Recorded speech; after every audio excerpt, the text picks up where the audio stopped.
A gente sempre ouve falar de grandes acordos globais, assinados com pompa, né? Mas como é que isso vira realidade de verdade, no dia a dia? É exatamente essa jornada que a gente vai desvendar hoje, olhando para uma das promessas mais ambiciosas que o Brasil assumiu. Pois é, a pergunta-chave é essa mesma. Como é que se pega 17 metas globais, super ambiciosas, e se transforma isso numa realidade nacional, palpável? Quer dizer, o que precisa acontecer para que a assinatura num papel lá na ONU mude de fato a vida das pessoas aqui no Brasil? Ok, então para a gente entender a dimensão desse desafio todo, a gente precisa dar um passinho para trás. De onde veio essa promessa, afinal, e o que ela significa na prática? Olha, essa história toda começou, digamos, de um jeito mais tímido lá em 2000, com 8 objetivos do milênio. Mas aí o grande ponto de virada foi a Rio+20, aqui no Brasil em 2012. Foi ali que o terreno foi preparado para algo bem maior. E em 2015, nascem os 17 Objetivos de Desenvolvimento Sustentável. E não foi só uma questão de aumentar a lista, não. Foi um salto de ambição, de escopo, foi outra conversa.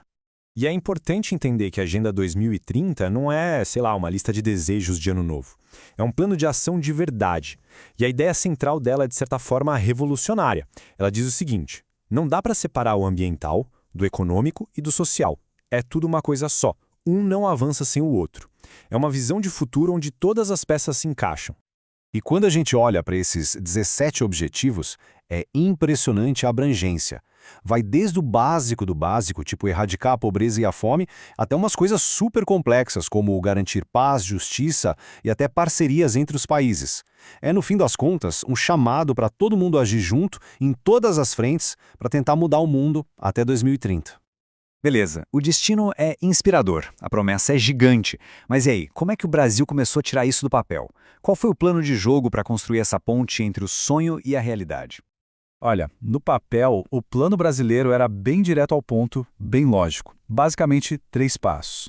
Primeiro, criar uma espécie de quartel-general para coordenar tudo. Segundo, pegar aquelas metas globais e traduzir para a nossa realidade. E terceiro, criar um jeito de medir, uma régua para saber se estávamos avançando.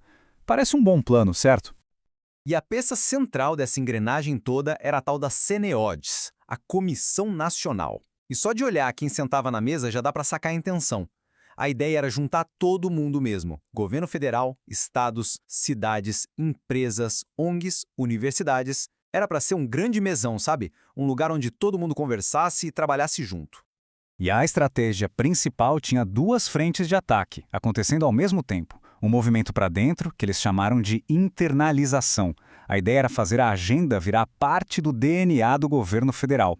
E outro movimento para fora, a territorialização, ou seja, levar essa discussão para todo o canto do país. A meta era clara: tirar a agenda de Brasília e espalhar pelo Brasil.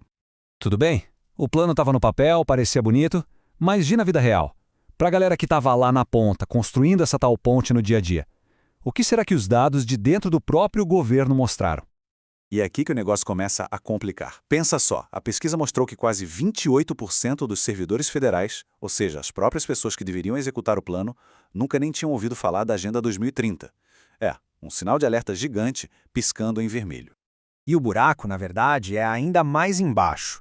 Se a gente somar quem não conhecia a agenda com quem não via a sua influência no trabalho, o resultado é que mais da metade dos servidores estava desconectada do projeto.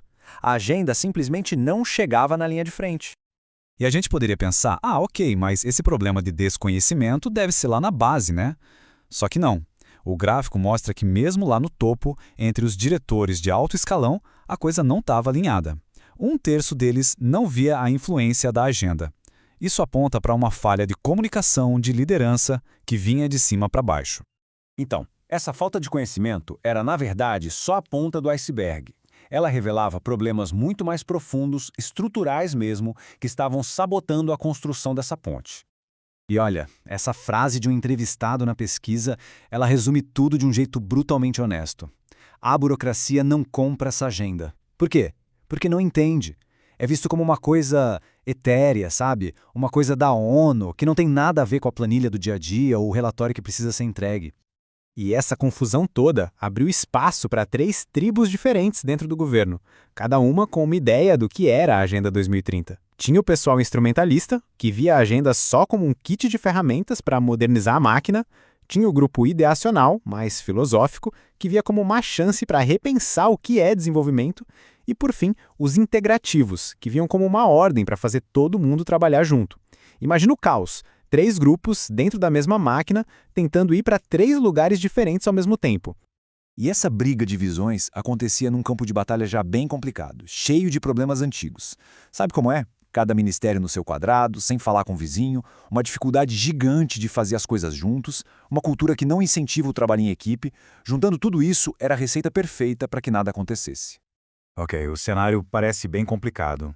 Mas então como é que se conserta isso? Como é que se reforça essa estrutura para ela aguentar o tranco de uma missão tão grande? O que a pesquisa sugere como caminho? O diagnóstico aponta para a necessidade de desenvolver 3 pilares essenciais. Primeiro, a capacidade analítica, parar de achar as coisas e começar a usar dados para decidir. Segundo, a capacidade de coordenação, criar jeitos eficientes de quebrar os muros entre os ministérios. E talvez o mais importante, a capacidade política, ter gente no comando com vontade e força para bancar essa agenda e dizer isso é prioridade. E tudo isso nos leva à pergunta final, que fica no ar. Com um sonho tão grande, global, mas com obstáculos tão reais, tão nossos aqui dentro, será que a máquina pública consegue vencer a si mesma? Será que ela consegue superar essa inércia toda para construir o futuro melhor que ela mesma prometeu?